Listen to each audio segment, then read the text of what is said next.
All right, I'll give everybody, we'll start in about 15 seconds in case anybody else is popping in.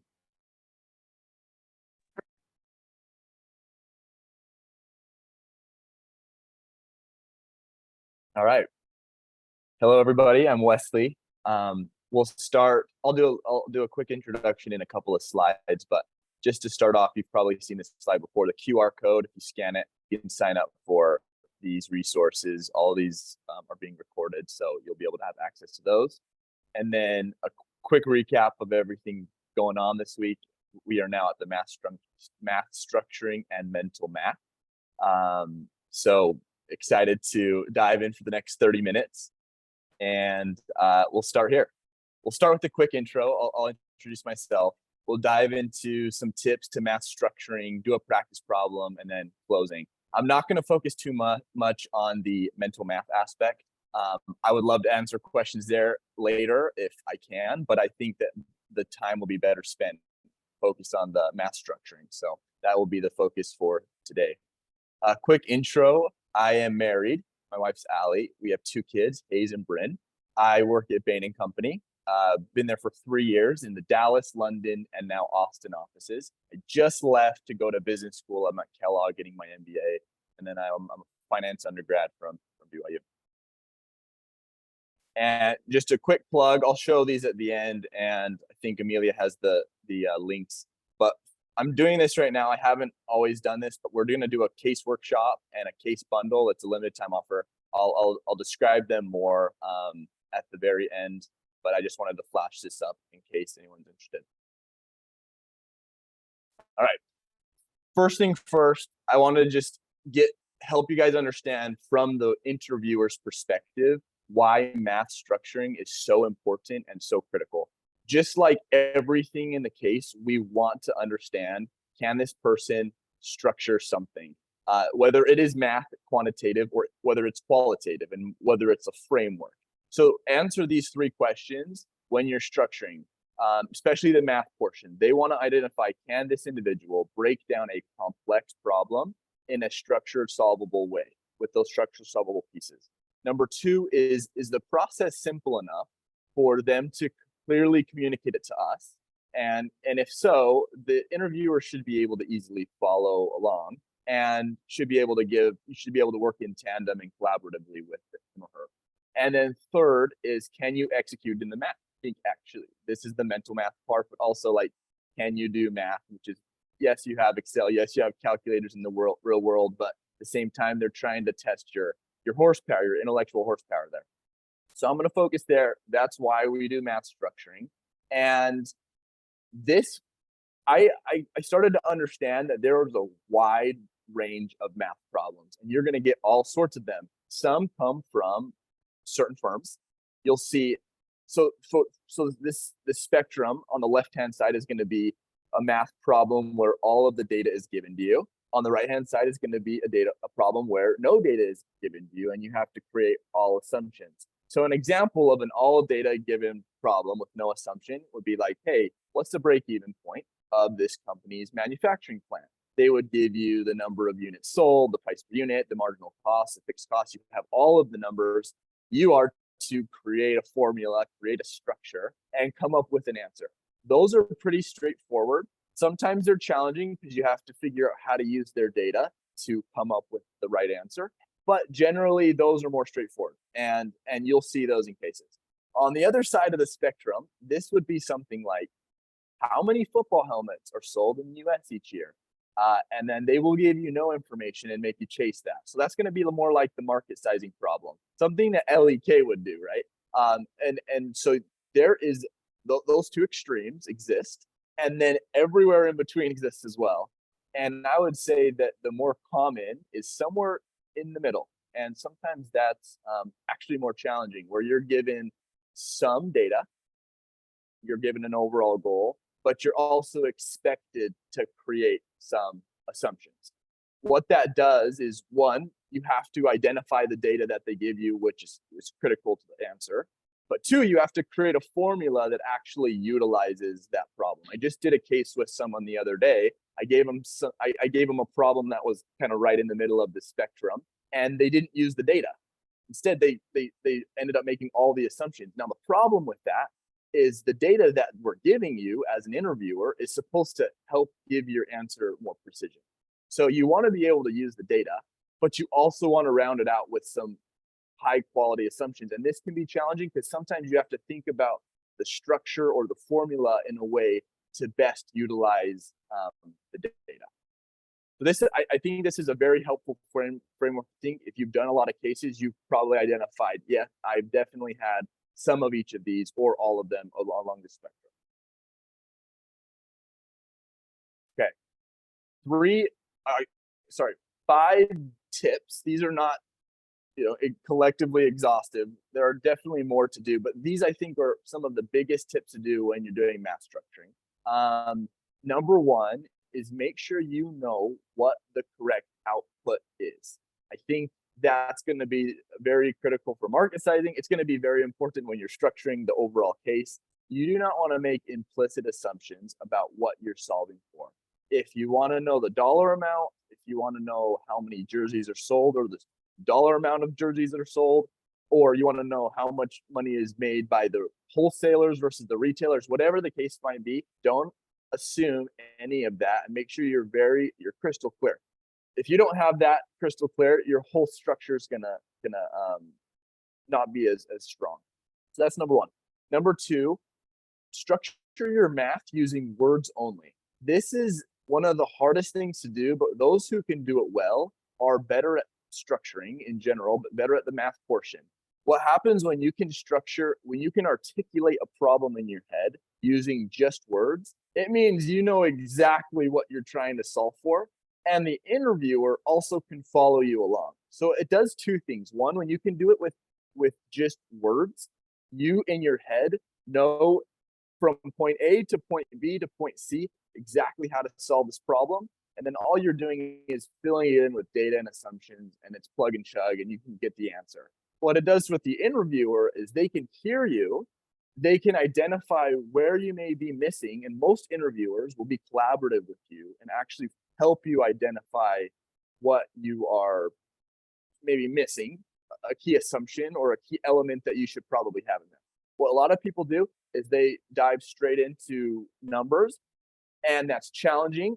You can kind of follow along as an interviewer, but the case where they get stuck or they're not quite clear, that it just causes a lot of confusion. It takes a lot of time, and it's not as strong.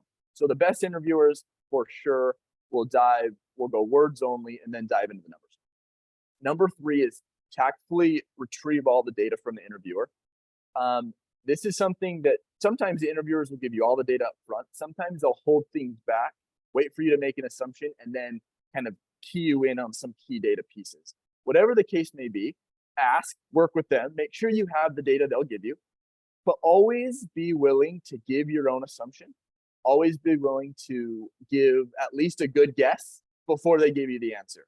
So it's not just constant asking, it's kind of a collaborative approach there. So that's what number three means. Number four is look for shortcuts and use clean numbers. Looking for shortcuts. Often in the interview process, when I create a case, I will create a small shortcut that will save time. Those people I know that use that shortcut, one did it quicker and one are probably going to score a little bit better overall. So sometimes there's little shortcuts that can help you. Maybe ask an interviewer after the interview if there was one, and it can help your case score. And then use clean numbers. If you're going to use the demographic of 80 years, make sure you're using numbers so that if you're dividing it by 4, it's cut clean. Someone the other day used 85 years and they wanted to split it by 4 or 5, sections of demographics, and they ended up getting like 11.5%. And it just causes, they could have just used 10%. They could have used a very simple number that helped them kind of push the case forward without being unprecise. Last would be always present your answer in the context of the case. Answer the so what. Try to put that number you get once you get the answer into maybe the picture of the whole context of the case, something that is actually useful. And so we're going to practice. I think this is probably the most effective way to learn these skills. We're going to actually practice one of those math problems. If we go back to this slide, that's somewhat in the middle. And so I'm going to actually put it on the screen. I'll read it out loud, and then I'm going to give each of you. We've got some time, so 5 minutes. If you have a pen, you have a paper next to you, try to structure this thing out. Try to work along, follow along with me, and we'll see how we do. Okay. Here we go. I'm a big Chick-fil-A fan. I tend to use a lot of Chick-fil-A examples. So for this practice problem, Chick-fil-A allows customers to take home unlimited sauce packets with each purchase of a regular chicken sandwich. If Chick-fil-A were to limit one sauce packet per original chicken sandwich purchase, how much money could Chick-fil-A save from sauce packets each year? I know this is kind of goofy. You might say, hey, but that might make me not want to go to Chick-fil-A if I can't get unlimited sauce packets. I know our fridge is full of those things, so I can get it. My question is, my first assumption, I'm going to tell you, it's not going to change. That policy is not going to affect how many sandwiches sold. So let's make that simple. The data given, this is the only two pieces of data I'm going to give. Like I said, it's in the middle of the spectrum. You got to be willing to make some assumptions, but you got to identify what data I do have that will help me. Data piece number one. There are 3,000 Chick-fil-A locations worldwide. I may be off with this number, but it's close enough to the real answer. So 3,000. Number two, each sauce packet costs Chick-fil-A an average of 3 cents. Okay, I'm going to give everybody, I'm going to do about 4 minutes, and then let's check our answer together. See how far you can get. So first structure it, and then if you do feel good about the structure, start plugging in numbers and see what you get.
Good question, Jesslyn. Yes.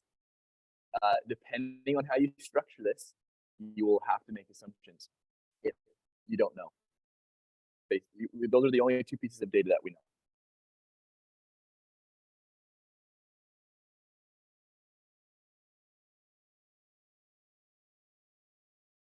All right, 2 more minutes here, and then we'll solve it together.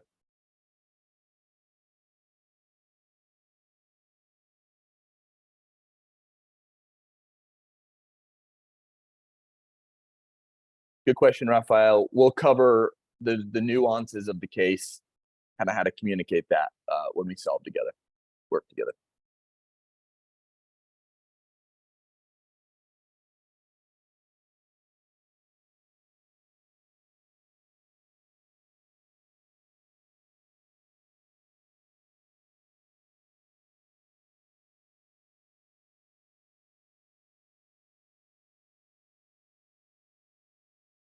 All right, about 1 more minute.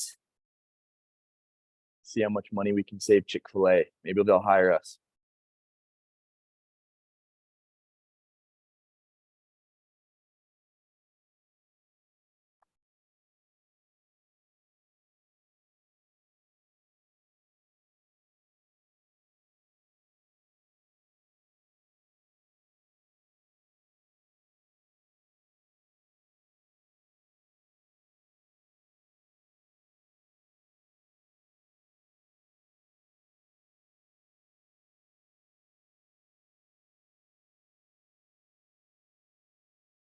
Okay, great.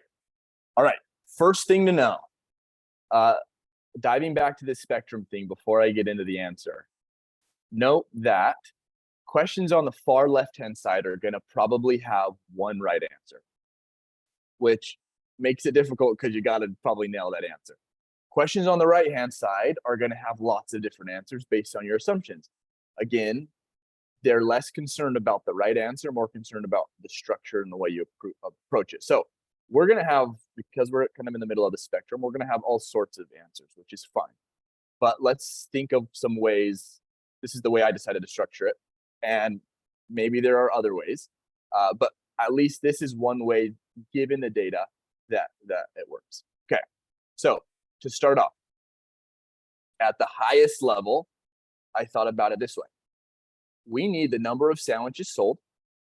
We need to multiply that by the number of sauce packets, the sauce packets per sandwich saved, and then times that by the variable cost per sauce packet. That will give us the total annual cost savings. So again, sorry, that first one's the number of sandwiches sold per year. Great. Now this needs to be broken down. Some of these pieces of data we know, some of it needs to be broken down to solve it.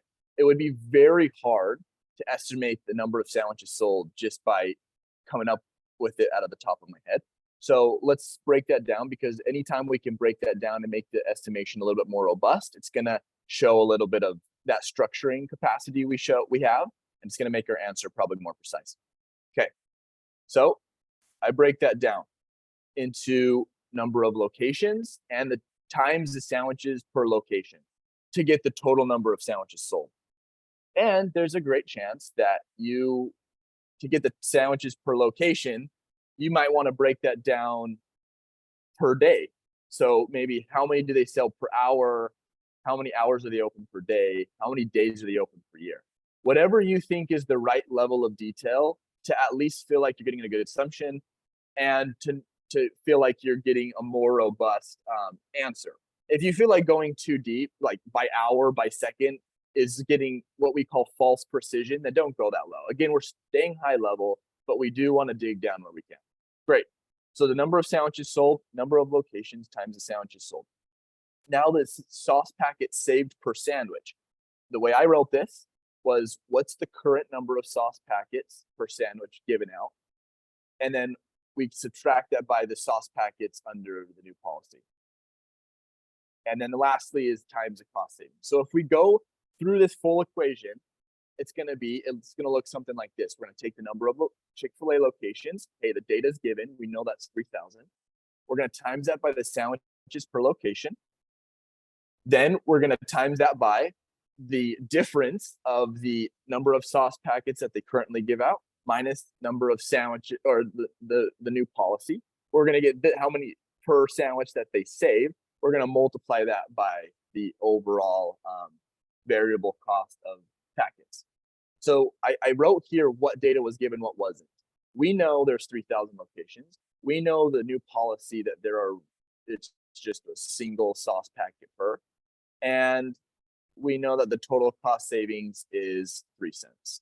So we got to make some assumptions. I went ahead and made these assumptions, not with any rigor, and hopefully in the interview you can maybe break that down, like I said, by hour, by day, make it a little bit more intuitive. That way, current number of sauce packets, you could figure out a lot of ways to figure out what the average customer takes away from the sandwich. I know I have probably about 4 of them per sandwich. So again, you can talk through how you came up with the 2.5. You can break that down to come up with more robust. I think 2.5, as long as you have a good idea, a good assumption around the 2.5, the interviewer feels good about it, we'll call it good and use that number. So overall, what answer I got was about $23 million of savings. You have about 510 million sandwiches sold. You save about 1.5 packets per, and then 3 cents a packet, $23 million. That's a great savings for annual savings for making such a simple policy change. But here's where you want to use a little bit of your consulting, your intellectual background, and say, okay, what does this $23 million mean for Chick-fil-A? And you could have several answers. One answer could be, well, 23 million is not anything, right? They make a lot of money, and 23 million really is not worth a brand new policy that causes, a lot of stress and headache and probably extra costs than just what we're identifying here. You could also say we assume that people would be okay with this and that they wouldn't stop buying sandwiches. But what if we lose out revenue based off the 23? So again, I don't know what the full case is about, and that's going to make a difference based off of how this 23, what it means to you. But again, try to always come up with the answer and put it into the context. What is this $23 million? Okay. How did everybody do? Pretty good. Similar answers, far answers. It's okay. What's key is not necessarily the number you got, but were you able to use the data? Were you able to structure a math problem that got me from the question to the total annual cost savings using the data we have? So if you're something like this and you were able to identify these, but your assumptions were different, you got a different answer, great. If your structure looked a little bit different, but generally gave you the same output, awesome. That's fantastic. Again, there's not always one right way to do this. But maybe if you struggled with this or you felt like you were too high level or too detailed, this is where you want to practice in math structure. And that's something that can continually help you improve. Okay. Okay, great. So closing, there are many ways. I wanted to just some big statements. There are many ways case interviewers can ask you to solve a problem. We talked about that spectrum. You don't have to necessarily identify which one it is, but sometimes you can say, hey, I'm better at these. I need to practice on these types. Number two is how you choose to break down and structure those problems is the key to succeeding in the interview. And then three is the math structure is a foundational block to market sizing, which is a class coming up soon. And market sizing, for me, was a foundational block in unlocking structuring for my initial part of this. Everything about the case interview is about structuring. So if you can start to nail these math problems and being clear in the process and the communication, then you will start to see that you can build on that and become very good at interviewing and very good at consulting. Okay. In the last couple minutes, I wanted to talk to you about what these offers are, if you're interested. So far right-hand side is just kind of the normal Leland rate that you'll see. The left-hand side, though, the case workshop, it's actually this Saturday at 1:30 p.m. I capped it at 6 people. We'll go through a full case. I've given this to dozens of individuals that have gone into big three firms. So I can kind of tailor and see how well someone does. I know kind of where they're at with case interviewing. It'll be really great. We'll do it. It'll be very personalized, but we'll also be working together. So you'll have lots of ideas and you'll walk away probably a little bit better than just doing it one-on-one. That will cap soon. If you end up being on the wait list there and have enough demand, I'll create a new schedule for that. But that's something that would this Saturday at 1:30 p.m. Central Time. Again, reach out if you like that offer, but you want a different time, and maybe we could get another group going on. And then the second one is the case bundle. We'll do 3 full mock interviews, again, with cases that I've given to people who have gotten big 3 offers. Right now, it's about 20% off of what like a normal hourly rate would be. This is going to be for probably the next 2, 3, 4 weeks that I'll keep these offers up while interviews are happening. And I know that like firms are coming in end of August, early September to do these interviews. So great. I just wanted to put that out there. The links, QR codes are there. You have in the chat all the links to click through. But thank you so much. We've got 5 minutes. There's still a lot of you online, but I can take a few questions if there are any.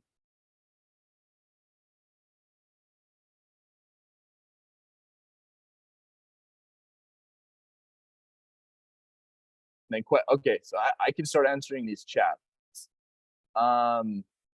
Deadline to apply for the Saturday session. It's going to be first come, first serve. So I would say in the next 2 days, you would probably want to sign up for those ones. Those fill pretty quickly. How often will math I'm just seeing random chats. How often math problems will come up in interview? Every single time.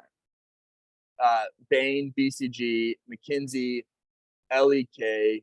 LEK is a market sizing one. PwC, every single one of them, at least I had in first rounds and final rounds, everyone had a math problem. I'm not going to say that because maybe yours won't, but I'm saying a good portion of them.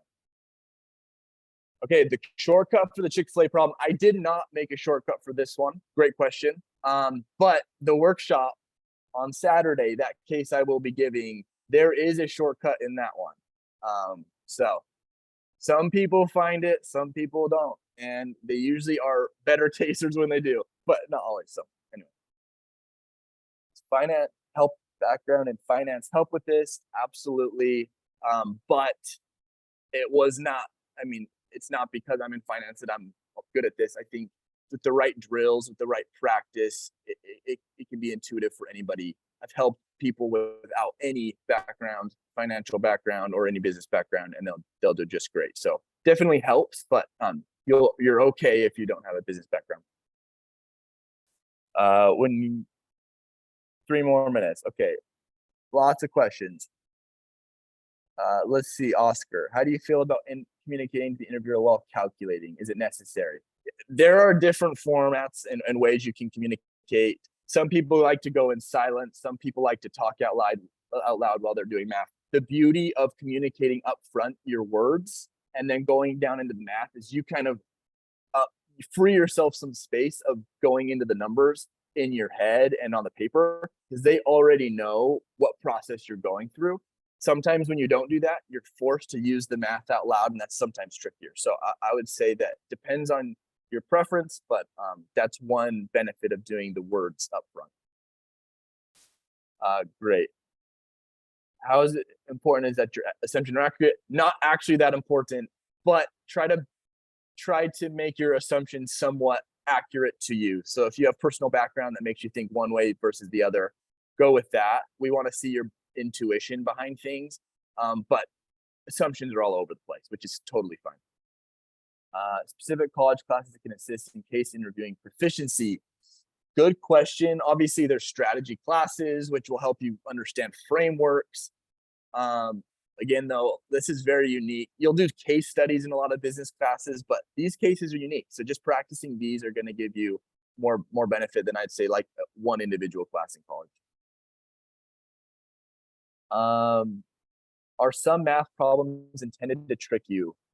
Unimportant data in charts and tables. From my experience, I've seen less of that, but yeah, for sure. I'm sure that there's times when not all the data is necessary. For the most part, it's not like that. I never really received any questions that were crazy trick questions. They were mostly straightforward, but not promising anything. Who knows these days what's going on in interviews? Okay, great. Well, it looks like we're at the hour or at 4:15 Mountain Time, which is the end. Thank you for joining. Again, please sign up to that workshop or the case bundle. Those will only last for a short amount of time. Let me know if you have any other questions. It was super great doing math structuring with you.